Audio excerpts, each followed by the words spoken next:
Ladakh is a mountain desert across the Indian Himalayas. In the rain shadow of the mighty mountains, it's so high and dry that it's often called moonland. It looks more like a moonscape or a Marscape. Well, this one is a picture of the Mars. Often called Little Tibet, this region remains landlocked, cut off from the rest of the world for half the year.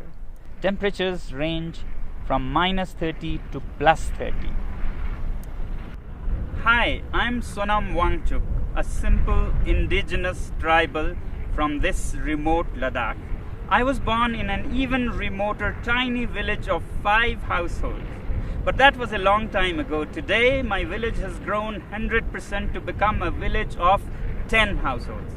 Perhaps still a little bit smaller than your city. We had no schools in our village, so I learned from the farmers, from the rivers, trees, animals, and above all, from my mother. I picked up English and other languages from the radio and meeting people from different countries. Later went to some schools and finally finished mechanical engineering. We love our Ladakh so much that while my engineering schoolmates went to Bangalore, Mumbai and the Silicon Valley, I came back to Ladakh and started solving problems of the people. Children's problems in school education, people facing harsh cold winters, and farmers facing water shortage in the face of climate change. I've been doing these things for the last 30 years and the world has been very generous. They have not only acknowledged but admired my work with various awards in different parts of the world. But today I have come here not to talk more about these things, but to share with you a bigger challenge that Ladakh is facing and to seek your support in solving our problem.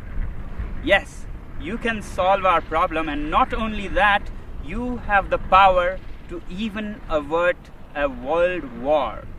Let me explain how. This is Ladakh. You see the famous Indus River flowing, and over there the dark mountains. Across that are the valleys of Nubra and Changtang, where we share our border with Tibet, which is now occupied by China. You may have heard that for the past few weeks, Chinese army has intruded deep inside Indian territory. This has been happening over years, and our shepherds who raise the famous Kashmir goats have lost a lot of their pastures and are in deep trouble. Now, the Indian army is there in large numbers across those mountains, matching China's soldier to soldier, bullet to bullet. But I don't think that is a solution. Both these countries are nuclear powers, and push comes to shove, India doesn't need all of its 160 nuclear weapons to raise all Chinese cities, and vice versa. And that could soon escalate into a full-fledged world war, World War III. Therefore, I have come to seek your support in solving this. You, my friends, have the wallet power, which in this case can even diffuse a bullet war between different countries. Let me explain how. To understand your power, let's first understand what China is doing and why and when. Although China claims that Indian soldiers intruded into its territory, it could not be a coincidence that at the same time, in the months of April and May, Vietnamese decide to bother China. Taiwan and the US Navy also decide to bother China. And the timing is important. This is the time when the whole world is dealing with the pandemic. Who would even think of border disputes? But one country has serious reasons to do that, and that is China. China, being a totalitarian regime, fears not so much the bullet power of India or the US. What it fears most is its own people. the 1.4 billion people that work like bonded laborers without many rights and enrich this regime, when they are angry, there's a situation for an uprising, a revolt. And today, after the COVID pandemic, people in China are furious with their government for how they handled the pandemic. Chinese businesses are shut, factories are shut, unemployment reaches 20%. And it's time for an uprising. And that's when China picks up fights with several of its neighbors to divert the attention of angry citizens from the economy to nationalism. And this is not the first time China is doing this. From 1958 to 62, during the worst Great Chinese Famine, when people in China were very, very upset, Mao decided to invade India. And now Xi is doing the same thing again. Well, this is the simple analysis of my simple tribal mind.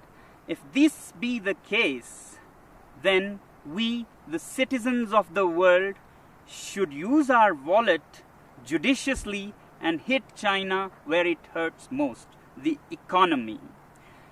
If enough people around the world decide that we will no longer buy Chinese goods and sponsor this regime, then that will see their worst nightmares coming true. And I think this is the only way we can bring the Chinese regime on the discussion table for peace dialogues. We must always clearly remember that when we say China, it's the regime and not the civilization, not the people. In fact, the Chinese people are themselves the greatest victim in this. And that's why, my friends, I've come to seek your support. We use so many Chinese products, software, hardware, from apps and software that sends millions and millions of dollars to China to products like clothing, phones, computers. If we boycott these goods, it'll send a clear message to China that the world is not happy with you. But is it right to boycott goods from a particular country? When normally not, when it is among equal partners. But my simple tribal mind says that China is not a normal country. If the world was a club of peaceful sheep, China is a wolf in sheep's clothing. It doesn't respect the rules of the game. It's a totalitarian regime run by a clique. It's not representative of its people. In fact, its people are just an instrument for its expansionist ambitions. It doesn't respect international customs or bodies like the WHO, and we saw because of its behavior how the COVID spread so much and caused so much suffering. Yet, we, the people of the world, also have double standards. We overlook everything and just want trade with it. In 1947, China gobbled up Inner Mongolia. We were silent. We wanted trade. Later, Tibet, with its 6 million Tibetan Buddhists, were annexed. We were silent. We wanted trade. And then Xinjiang, with its 10 million Uyghur Muslims, were gobbled up. We were silent. We wanted trade. In fact, 60% of today's China is occupied territory. But we overlook that because we want trade. But the biggest victims of this regime are the 1.4 billion Chinese. They work like bonded laborers, have hardly any rights, and if they raise their voice, they disappear. China has already blocked and banned Twitter, Google, Facebook, and keeps its people from all the information of the free world. And now with the Belt and Roads Initiative, China is laying a debt trap around the world. Already, countries like Sri Lanka have lost their land as they couldn't pay the debts. Pakistan is soon becoming a colony of this kind. In Africa, Djibouti has already lost its land for China. Countries like Tonga have debts that amount to 44% of its GDP. After Asia and Africa, they're soon arriving in Europe, where assets are being built all over Central Asia and Europe with loans from Chinese companies and contracts given to Chinese companies with very high rates, and when you can't repay the loans, you lose your land. To my simple tribal mind, these belts and roads are the veins to suck the blood of the world, to send finished Chinese goods and to suck resources and money from around the world. But we overlook all these facts because we are addicted to cheap Chinese goods. We must also find out, why are these goods cheap in the first place? Can we ethically make cheap goods like this? Well, they are cheap because the labor is low paid, labor laws are hardly there, and natural resources are plundered like there is no tomorrow. State subsidizes utilities to artificially lower their prices, and they manipulate currencies in their favor.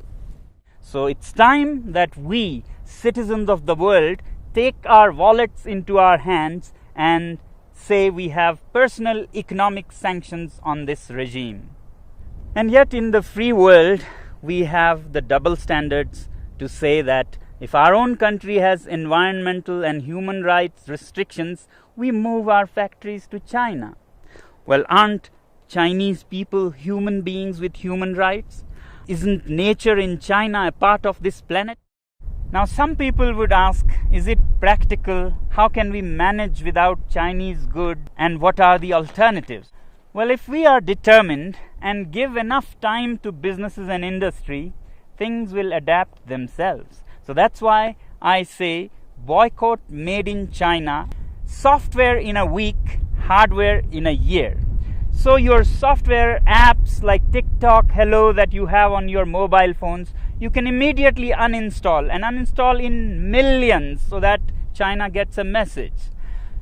As for hardware like phones, computers, clothing, we take a year and slowly choose products sourced out of the free world.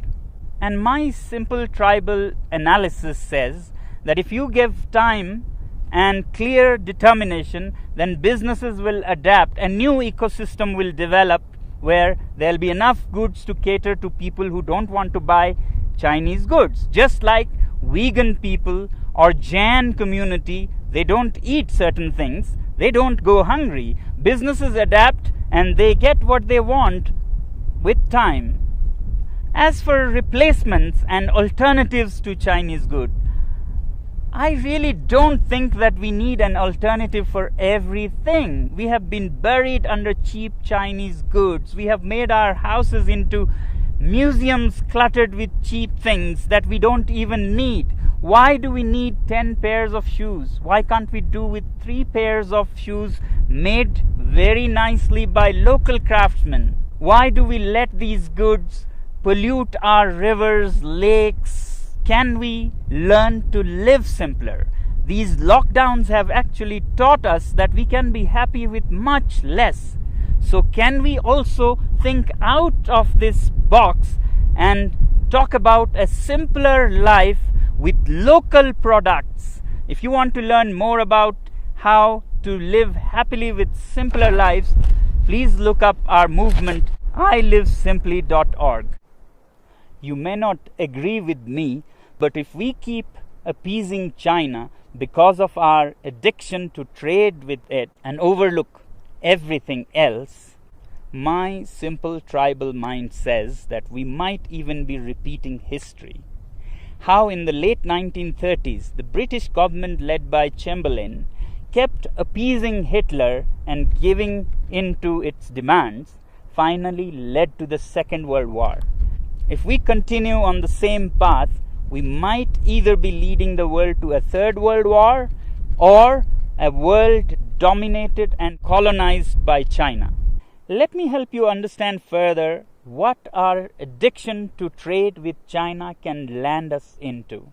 Here's a story of the great Indian monkey trap.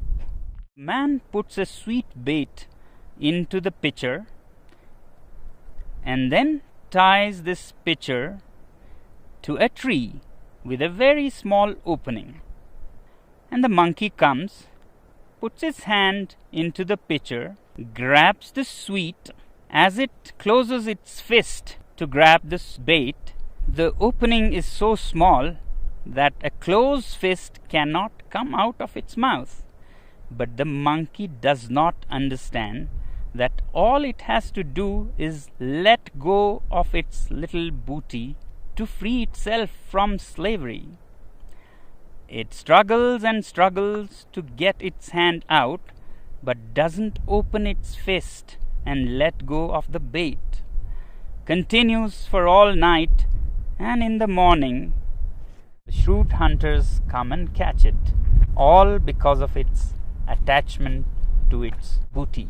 I hope we are more evolved than monkeys and can let go of such baits. Well, this is all that the last citizen from the remotest part of the planet can say. The choice is yours.